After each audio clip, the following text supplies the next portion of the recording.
Hey guys, Vertigo Electric here again, and I'm wonder if you're sick of seeing GLaDOS here yet, and part of this word.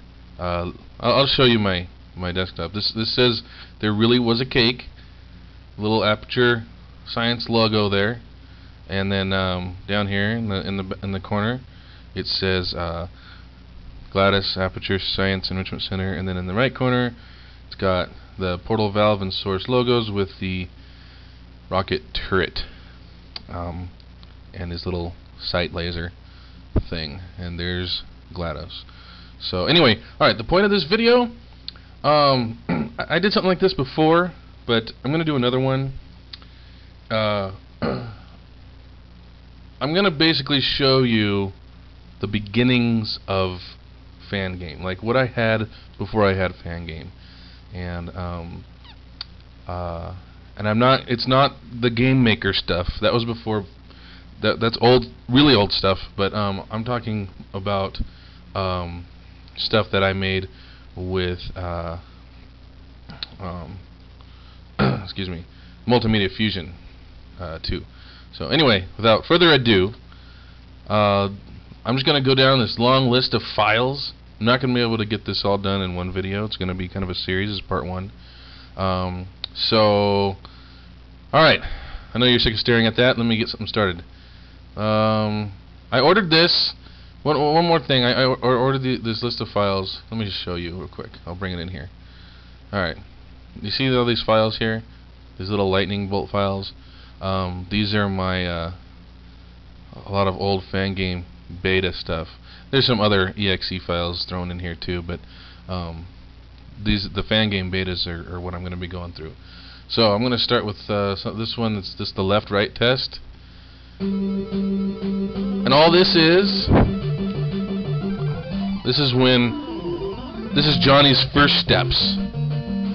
Oh, look at, he's so cute, walking across the sky. And I think this music is from an original Nintendo game. I think Chip and Dale's Rescue Rangers. Is it that? Probably. Anyway, so this is the first thing I had with Johnny actually walking, but that's all he does. I can't jump, I can't do anything else, there's nothing else to see. So, close that. Next one is a collision test. It's almost the same thing, except this one, he stops when he hits a wall. Ooh, yay, special. Alright, let's see, next. New static physics engine. Okay, no music in this one. What doesn't do anything. Here now we have some jumping and a little more control over the character. You can see that that little red ball is the mask, the player mask. I'm actually controlling that, and that's what's colliding with the blocks and stuff. So I didn't start the physics engine from scratch. I used little tutorials and snippets from things other people have made and uploaded, and over time it just grew into my own kind of creation. Let's see, Physics Engine Test 1. Okay, so now I've got a couple of sound effects for jumping. They're the same sounds that I Want to Be the Guy uses. Look how stiff his walk is. He doesn't have that really enthusiastic run like he does now. When Raymond drew him, he just kind of had this walk, like if he were to be walking slower. And then later on I said, can we make him look like he's like actually running, like leaning forward and running? So, and of course we didn't have any jumping sprites, no jump animation, so it's just hop. It's very kind of funny actually. And then, anyway, this is just to test some physics and stuff, so nothing special here. Physics engine test number 2. This one doesn't have any music. I got a spike in this one. but it doesn't do anything. It's basically the same one as last time, except I changed the graphics a little bit, and so slower walking animation. Okay, well here we have some platforms, but apparently, yeah, his animation for walking is a little slower, but now he looks like he's sliding too much. So, and of course the platforms aren't ready. There's that. Oh, this is not centered. Center it. Good enough. Alright, close this. Room art example. This one's kind of cool.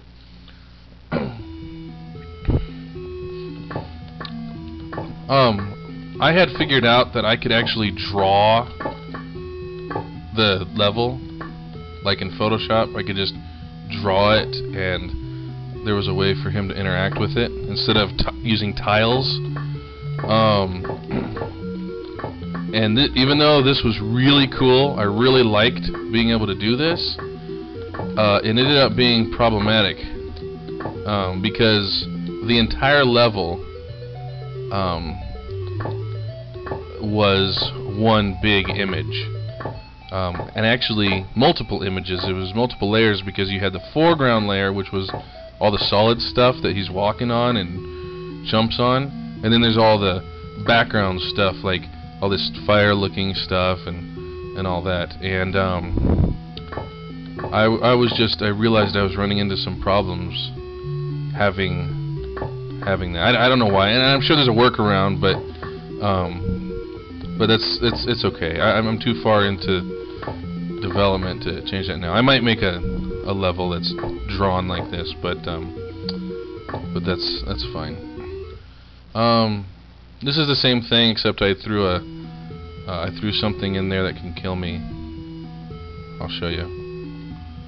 This purple blob thing, which happens to be one of the default multimedia fusion animated sprites. And Johnny just explodes when he dies. Save load testing. Oh well, apparently I'm not going in order. Oh, I guess I am. So I was testing being able to save and load using that little star. You touch the star, and then it saves the position. Oh, look, I died. And there I am again. Let's see, next, platformtest.exe. And obviously I didn't say it last time, but I had this title screen. This used to be the Fangame title screen, modeled after the original Metroid for NES. And later you'll see it actually kind of fades in and flashes and stuff, just like the real Metroid deal does. But and of course I'm using Metroid music. I love NES music, that 8-bit stuff. I have, if you're ever needing, like if you're working on a game or something and you need a video game song from a video game or something, a track, just ask me. I have literally thousands of video game soundtracks, and remixes and everything. I have the original tracks from probably every original Nintendo game ever made, because I got a collection of the ROMs and the NSF files, the Nintendo Sound files, and I ripped all of the tracks from that. So if you ever need anything, just ask me. Anyway, this has to be the end of part 1 of this little series I'm doing, blast from the past. So I'll see you in part 2. And I need to stop recording now.